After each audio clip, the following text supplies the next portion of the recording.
Bonjour à toutes et à tous, soyez les bienvenus sur cette nouvelle vidéo méditation proposée par la Fédération protestante de France.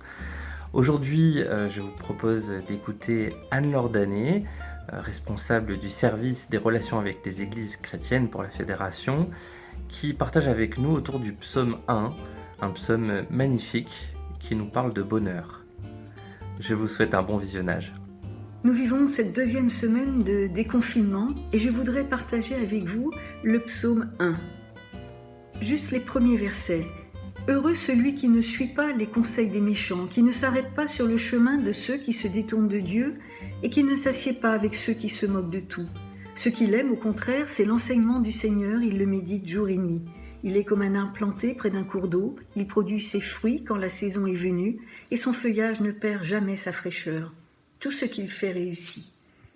Nous sommes déconfinés, certes, mais la crise sanitaire n'est pas finie. Nous vivons masqués dans un climat qui reste anxiogène, difficile et douloureux pour beaucoup. Nous l'avions peut-être oublié, mais l'être humain est et restera vulnérable, renvoyé violemment par ce Covid-19 à sa finitude. Mais c'est à ce même être humain que retentit ce mot « heureux », écrit il y a quelques milliers d'années. Ce psaume ouvre le livre de prière par excellence. Il a sa portée en lui-même et en même temps il est le portail par lequel on entre dans le livre. Et son premier mot donne le ton à tout le livre, heureux. C'est une affirmation et même une certitude, comme vous vous souvenez dans le Sermon sur la montagne lorsque Jésus déclare « heureux les doux, heureux ceux qui pleurent, heureux ceux qui procurent la paix, etc. » Heureux, qu'on pourrait aussi traduire par « en marche », parce que c'est une parole qui fait ce qu'elle dit. C'est une parole vivante, agissante, qui met en mouvement et fait entrer dans une dynamique de vie. Heureux. Parole adressée pour aujourd'hui à chaque être humain dans sa finitude et sa vulnérabilité. Mais nous savons bien que les psaumes ne chantent pas seulement la louange. Beaucoup de psaumes crient la détresse, la souffrance, la peine, la peur du psalmiste. Alors comment dire et prier avec le psalmiste ce heureux ? Regardons d'un peu plus près quelle est la description de cet humain déclaré heureux. Il est défini d'abord par ce qu'il ne fait pas, signifié par 3 verbes utilisés avec la forme négative ne pas suivre, ne pas s'arrêter, ne pas s'asseoir. Et le chiffre 3 dans la Bible dit la totalité. En plus de la totalité qui exprime un refus donc catégorique et sans faille, il y a aussi une gradation dans le refus. Parce que suivre, c'est encore marcher avec la possibilité de changer de direction. S'arrêter, c'est donner une importance supplémentaire à celui qu'on suit, parce que s'arrêter, c'est être avec. Et s'asseoir, c'est l'autre verbe pour dire se mettre à l'écoute, être enseigné et donc adhérer. C'est surprenant d'ouvrir ce livre de prière par un conseil. Le psaume, on s'en doute, ne se situe pas sur le plan moral, il ne décrit pas non plus une compréhension dualiste de l'être humain, les bons et les méchants. Mais bien tout être humain dans ce qu'il est, capable du meilleur comme du pire. Ce conseil en ouverture a alors une portée vitale. Aux 3 verbes, 3 termes pour qualifier ce que l'homme en prière doit à tout prix éviter. Les méchants, ceux qui se détournent de Dieu et ceux qui se donnent, plutôt qui se moquent de tout. C'est un pluriel, ils sont multiples. L'assaillant a plusieurs formes et vient de toutes parts. Puisque ce chiffre 3 dit la totalité, alors le danger vient autant du dehors que du dedans. Il ne s'agit donc pas de juger les autres, mais plutôt de discerner ce qui se passe en soi et de se demander ce qui nous inspire, nous guide et nous influence. Les 3 termes sont forts, ils renvoient à des comportements et des actes qui ont une puissance de destruction et de mort.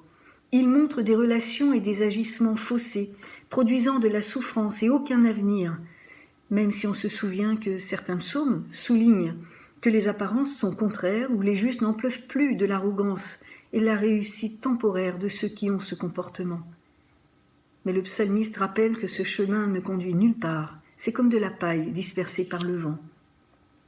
Alors, comment vivre ce heureux malgré tout ce qui arrive dans nos vies et quoi qu'il arrive ?